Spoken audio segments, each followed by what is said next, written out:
எல்லா புகழும் இறைவனுக்கு, எல்லா புகழும் முருகனுக்கு. இன்னைக்கு எதை பற்றி பேசிட்டு இருக்கோம் அப்படின்னா, முதல்லலாம் அந்த காலத்தில் வந்து பார்த்தீங்கன்னா 1 ரூபா காசு அடுத்தவங்களுடைய காசை நம்ம எக்ஸ்ட்ரா சாப்பிட்டோம்னா அதோட பிரதிபலனை வந்து நம்ம அனுபவிக்கணும் வேண்டான்னு பயப்படுவாங்க. 1 ரூபா காசு நம்ம மிட்டாய் வாங்க ஸ்கூல்லேருந்து போவோம், அந்த பாட்டிமா கடையில் 1 ரூபா காசை கூட கொடுத்துருவாங்க கூட்டத்தில், இல்லைன்னா காசு வாங்க மாட்டாங்க. அப்போ மறந்து திருப்பி கொண்டு போய் கொடுத்துட்டு வருவோம். அந்த மனித நேயம்லாம் எங்கே இப்போ இருக்குதுங்களா?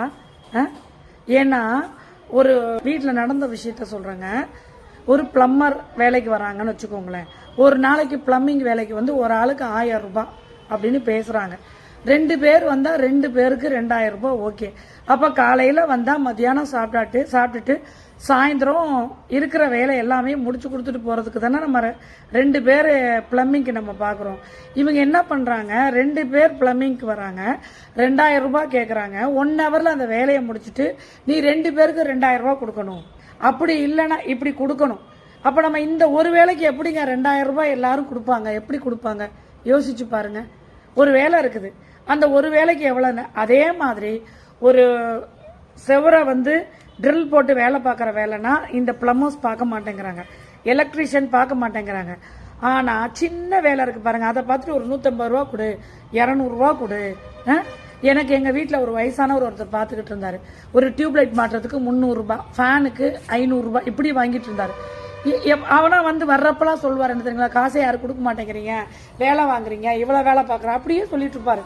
என்னடா அப்படி சொல்லிட்டு இருக்காரு. ஊருக்குள்ளே போகிறப்போ ஒருத்தவங்க பேசிட்டு இருந்தாங்க, எவ்வளோங்க வாங்குறாங்கன்னா ஒரு டியூப்லைட்டுக்கு 120 ரூபாய், ஒரு ஃபேனுக்கு வந்து 150 ரூபாய் மாற்றுறதுக்கு வாங்குறாங்க. என்கிட்ட எவ்வளோ வாங்கியிருக்காங்க, 300 ரூபாய். ஒரு டியூப்லைட்டுக்கு வந்து 300 ரூபாய், ஃபேன் மாற்றுறதுக்கு 500 ரூபாய். சரிங்களா? இது எந்த வகையில் நியாயம்? அது என்ன, நீங்கள் ஒவ்வொருத்தவங்களுக்கு ஒவ்வொரு மாதிரி பார்க்குறீங்களே, இந்த காசு உங்களுக்கு ஒட்டுங்களா? அந்த மாதிரி மக்களை ஏமாத்துறீங்களே, இதெல்லாம் தப்பு இல்லையா? ஒருத்தர் இருக்காருங்க, வேலை ஈஸியான வேலைன்னா வந்து பண்ணி கொடுப்பாருங்க, 200 கொடு 300 கொடுன்னு கேட்பாருங்க. ஆனால் அடுத்த வேலைக்கு நான் வரமாட்டாருங்க. ஏன்னா ஒரு நாளைக்கு 5 வேலை 10 வேலை 300 ரூபா என்னங்க ஆச்சு? நீங்கள் இப்படியெல்லாம் பண்ணுறதுனால தாங்க நார்த் இந்தியன் ஃபுல்லாக எல்லாருமே வந்து ஆக்கிரமிப்பு ஆகுது. நீங்கள் இப்படியே பண்ணிட்டு இருந்தீங்கன்னா நாளைக்கு நார்த் இந்தியனுக்கு எடுபடியாக போகாமல் இருந்தால் சரிதான். பார்த்துக்கோங்க, ஜாக்கிரதையா இருங்க.